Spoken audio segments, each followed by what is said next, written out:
Bonus 304, c'est le petit truc en plus. C'est la 4e fois que je fais cette petite phrase-là. Voilà. Ça me fait peur à chaque fois. Je vais la tweeter en même temps, cette phrase, je pense, à un moment donné. Toujours avec le même duo de chroniqueurs par rapport à l'épisode 304. Si vous ne l'avez pas encore regardé, je vous invite à aller vite le regarder. Non pas que vous n'allez rien comprendre de ce qu'on va dire ici. Il n'y a pas de suite logique entre les deux, mais ce sont les mêmes personnes. Donc d'un côté, nous avons Benoît, très attentif, en train de chercher des mousses pour son casque, je pense. Mais pas du tout, c'est Xavier qui a pété les mousses de son casque. C'est vrai. Moi j'ai un très bon casque. En off, on en parlait, on parlait d'écouteurs, on parlait de casque, on parlait de mousse, et Xavier a pété les mousses de son Parotte. On peut faire un bashing, on peut faire un bashing, un petit coup de gueule contre Parotte. Donc en fait, j'ai un super Parotte Zik, c'est vraiment un casque génial, mais il a un défaut, c'est que le cuir est assez fragile, et donc on voit le mousse qui est apparent, et comme je l'expliquais, Perrotte n'a pas prévu de pièces de rechange pour un casque qui est quand même dans flagship, donc qui était vraiment un casque assez haut de gamme, et les marques qu'on trouve en Europe ne sont pas aussi complètes, puisqu'il y a des petits micros qui sont cachés dans le mousse. Donc sinon ça va, ça, et on trouve ça moi, mon cher ami, je vous recommande l'AKG K700. Oui. Il est comme un ours autour des oreilles, c'est une merveille de confort. Tiens, Benoît, puisque tu prends la parole, je vais te la rendre vite fait bien fait pour parler de cette maison imprimée. On avait déjà parlé d'impression 3D, de maison imprimée, mais elle a été livrée à ses occupants. Voilà, alors à Eindhoven, c'est la première maison imprimée d'Europe qui est vraiment habitée. Donc ça n'est plus genre... On essaye, on voit si ça marche, on fait des essais, on fabrique des robots dans des labos, etc. La maison a été imprimée, ils devaient la finir mi-2020, mais ils ont pris un peu de retard à cause de petits problèmes techniques, ça a affecté deux, trois industries autour. Et le principe, c'est en usine, ils ont imprimé les pièces, puis sur place, ils les ont montées, tac, tac, tac, et ils ont fait une maison. Un seul étage est assez petite, elle fait moins de 100 mètres carrés, et les premiers occupants, qui sont des locataires, ils osent pas la vendre, les premiers occupants qui sont des locataires viennent de rentrer, il y en a 4 autres qui vont être construites, donc ça fera un total de 5, et les autres auront 2 étages, donc tu vois, ils ont prudemment, puis comme ça a l'air de bien se passer, on va mettre un étage. Donc quand je dis 2, je veux dire le rez-de-chaussée, le premier, quoi. Ça a un look sympa. Faut voir comment ça va vieillir, ce genre de look. Ça peut mal vieillir dans le temps, et en même temps, c'est expérimental. Ça ne demande qu'à s'affiner, à s'améliorer avec le temps. Donc, affaire à suivre, comme on dit dans ce cas-là. Mais moi, je trouve que ça part plutôt pas mal. Ceci étant dit, la fabrication de maisons en béton fabriqué, préfabriqué entre guillemets, c'est pas neuf du tout. C'est même assez ancien d'ailleurs. Mais ici, le truc, c'est que c'est imprimé en 3D. Le truc, c'est que c'est imprimé. Donc, ils disent que ça consomme moins de béton, ça leur permet de faire des formes extraordinaires, etc. Mais moi, je suis surpris parce que j'ai vu que cette news était neuve aussi. Mais moi, il me semblait avoir déjà vu depuis un ou 2 ans des news avec des maisons qui étaient imprimées. Pas en Europe. Oui, mais d'une part, pas en Europe. Habité en Europe. Et oui, c'est ça, et habité en plus. Donc c'est pour ça que je précisais en début de sujet, Xavier. Xavier, tu voulais nous parler de OVH, non ? Ou pas ? Ou c'est pas toi ? Oui, en fait, c'est la société Blade qui développe Shadow, qui est ce service de gaming cloud qui était en redressement judiciaire depuis le mois de mars, malgré qu'ils avaient levé 110 millions de dollars.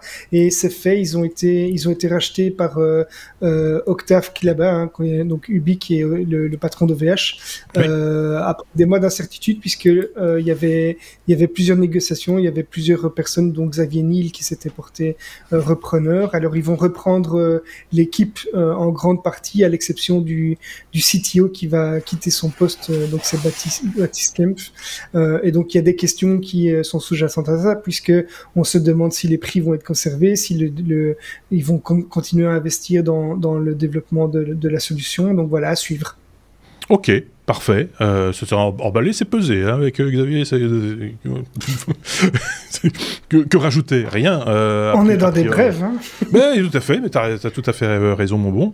Benoît, toi, tu nous avais épinglé de ton côté une info concernant Nintendo, me semble-t-il, Video Game Studio. Oui, alors j'ai pas encore beaucoup d'infos parce que j'ai découvert ça aujourd'hui et l'annonce est toute fraîche et on n'a pas encore tous les détails. Mais Nintendo annonce son Video Game Studio sur la Nintendo Switch. la possibilité de programmer ses propres jeux. Et donc l'idée, c'est que avec un langage un peu graphique et visiblement pas mal d'assistance, donc la démarche sera assez guidée, ou au moins assistée. J'ai pas nécessairement guidé dans le sens où on sera pas, c'est pas une énigme à résoudre, mais on sera assisté dans la réalisation. Et ben on peut faire son jeu vidéo à soi, quoi. Donc le jeu, c'est de faire son jeu. Et puis après, ça s'adresse à qui? Mais c'est surtout faire son jeu. Oui, c'est ça. L'idée, c'est. Mais ça s'adresse à qui? Ça s'adresse à nous? Non. Je sais pas trop. Ouais, c'est ça. J'ai trouvé l'idée sympa. Oui, l'idée est sympa, mais ce serait intéressant de savoir. J'ai l'impression que c'est plutôt enfantin.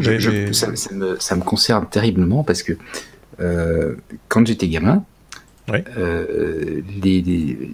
tu vas voir, j'ai pas changé avec l'e-sport.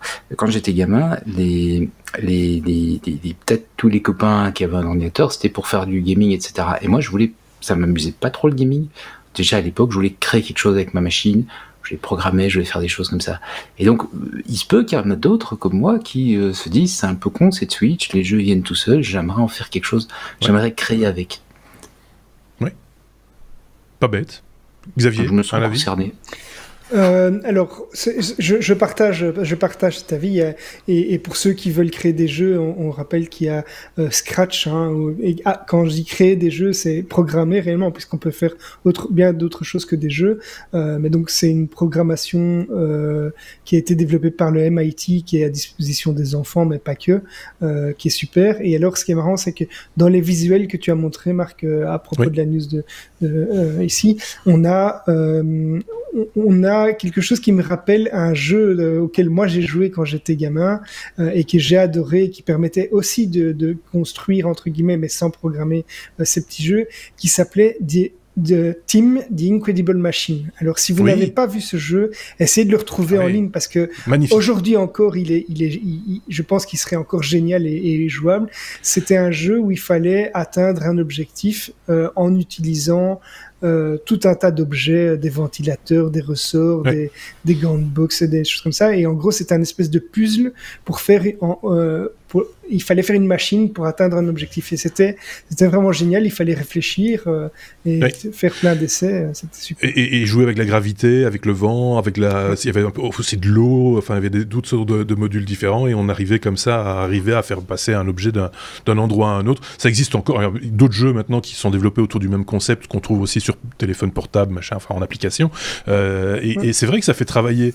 J'imagine, en tout cas. Enfin, moi, ça m'amuse beaucoup parce que j'aime bien les casse-têtes, mais après, à un moment, ça peut m'énerver très vite aussi. Mais j'imagine que ça peut développer chez les plus jeunes, ceux qui sont en âge de jouer à ce jeu-là, d'un esprit de logique et de réflexion, de faire avancer le truc. Et c'est vrai que c'est très gai de voir, à un moment donné, alors c'est encore plus gai de le faire en vrai, mais ça, maman ne va peut-être pas apprécier qu'on commence à jouer avec de l'eau dans la cuisine ou dans le salon, ou d'attacher des trucs sur le chat, par exemple. Mais oui, parce qu'il y avait un chat, il y avait une souris. Oui, il y avait des trucs comme ça. Donc, voilà. Mais moi, je trouve ça ludique. Alors, la programmation, c'est quelque chose qu'il faut prendre du côté ludique, ou sinon c'est juste chiant. Et effectivement, ce genre de jeu qui invite en plus après à se servir du jeu, c'est encore plus intéressant, je trouve, parce que là, la dynamique, elle est là. L'idée, c'est de faire un truc qui va servir. Donc, à s'amuser, certes, mais à servir tout de même. Moi, je trouve ça plutôt pas mal, effectivement. Je pense que la programmation, c'est le plus proche qu'on sera jamais de rassembler à Dieu. Parce qu'en fait, on peut faire ce qu'on veut. Oui. Tu crées ton monde. Ah oui. Ça va? T'as pas trop chaud? Moi, je m'inquiète un peu pour notre ami. Xavier, les ventes de Chromebook sont en forte croissance. C'est assez étonnant, d'ailleurs.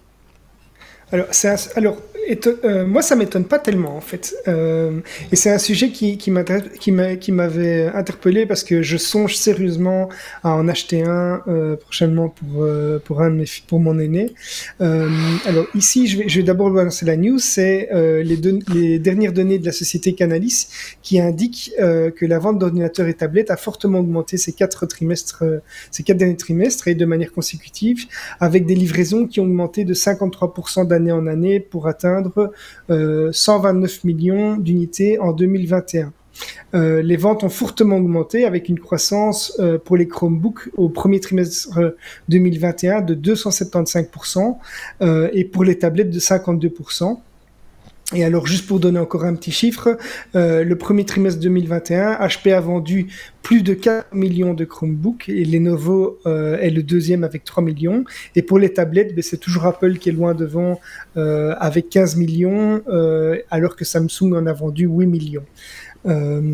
Évidemment, Apple est dans son environnement iOS et Samsung n'est qu'un des constructeurs pour le système Android. Et alors, pourquoi ça m'intéresse?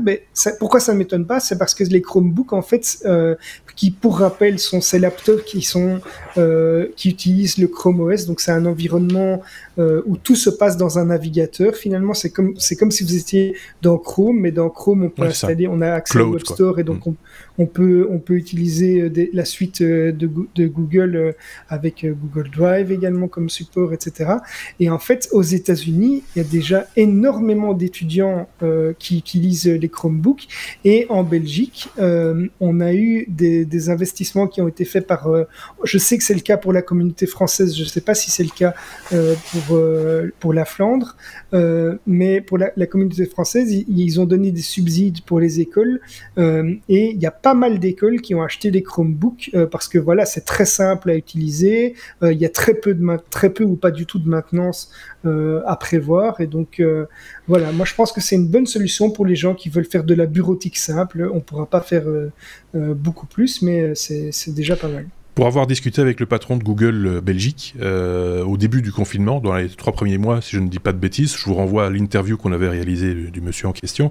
Il me semblait qu'il avait parlé justement du fait qu'ils avaient déployé des ressources supplémentaires pour pouvoir livrer la quantité de Chromebook désirés et de mettre en place tout ce qu'il fallait pour y parvenir, effectivement. Donc voilà, c'est une solution parmi d'autres, hein, c'est pas la seule. On va conclure ce bonus, si vous le voulez bien, en parlant d'un podcast que j'ai trouvé plutôt intelligent. Alors bon, il faut effectivement que l'accent québécois ne vous rebute pas plus que ça, parce que c'est en québécois. Enfin, c'est pas en québécois, c'est avec l'accent québécois, c'est nos amis canadiens qui proposent un podcast en 4 épisodes. Donc c'est assez rapide, c'est bien foutu. Ça s'appelle la balado dépister la désinfo. Ça traite en fait de la désinformation et justement on parlait de confinement etc. et tout ce qui va avec aussi de désinformation. Et c'est en quatre parties. C'est bien réalisé, c'est bien foutu, c'est bien documenté. Donc voilà, je vous conseille d'aller écouter ça. On mettra le lien bien entendu en description de cet épisode de podcast à nous, parce que ça, je trouve, c'est une initiative que je trouve intelligente et parmi les gens qui sont derrière cette initiative et qui ont aidé en tout cas, il y a notre ami Bruno Guglielminetti de moncarnet.com dont on vous a déjà parlé ici chez les technos par ailleurs. Il nous reste 2 minutes si vous le voulez bien, puisque ces bonus font toujours que 15 minutes maximum. Je ne sais pas si l'un ou l'autre avait un truc à rajouter. Moi j'avais oublié de préciser lors de l'épisode 304 que on l'avait enregistré le 6 mai et c'était la journée du mot de passe. Si vous avez des bons conseils à donner aux gens pour garantir l'efficacité de leur mot de passe, ces conseils sont les bienvenus. L'un ou l'autre. Mais Xavier? Au niveau des mots de passe, moi je ne donne même plus spécialement de conseils sur la complexité du mot de passe. Je conseille plutôt d'utiliser un générateur de mots de passe. On l'a déjà dit de très nombreuses fois. Il en existe plusieurs. Moi personnellement, j'utilise un logiciel qui est complètement gratuit et open source qui s'appelle KeePass, que je synchronise dans le cloud avec donc sur mon cloud privé, j'ai un NAS Synology, hein, on en a déjà parlé aussi, et je synchronise ça, et donc je peux également utiliser ce gestionnaire de mot de passe sur mon téléphone, sur mon smartphone, et donc si on me vole mon PC, j'ai toujours accès avec mon smartphone. Si on me vole mon smartphone, j'ai mon PC, et dans le pire des cas, c'est encore sur mon NAS, mais ça génère les mots de passe pour tout le monde et pour toutes les applications. Je signale juste au passage, il nous reste 40 secondes, que Google va généraliser la double authentification prochainement sur tous ses services. Donc ne vous étonnez pas, ça va changer. Si vous avez des comptes Google, et vous aurez la double authentification qui sera forcée du coup pour garantir encore plus de sécurité. Je vais vous dire bonsoir, au revoir, bonne semaine, bon mois. Autant à Benoît, les paupières qui sont lourdes, Benoît. Bon non. Merci Benoît en tout cas pour ce bonus. Noctis 304, merci également à Xavier. On va se retrouver très prochainement. N'oubliez pas les pouces vers le haut sur YouTube ou les étoiles sur les applications de podcast et les commentaires. Et n'oubliez pas aussi de partager ces contenus si vous les appréciez. C'est notre petit salaire à nous, c'est notre façon d'être rétribué. Merci à tous, à très bientôt. Au revoir.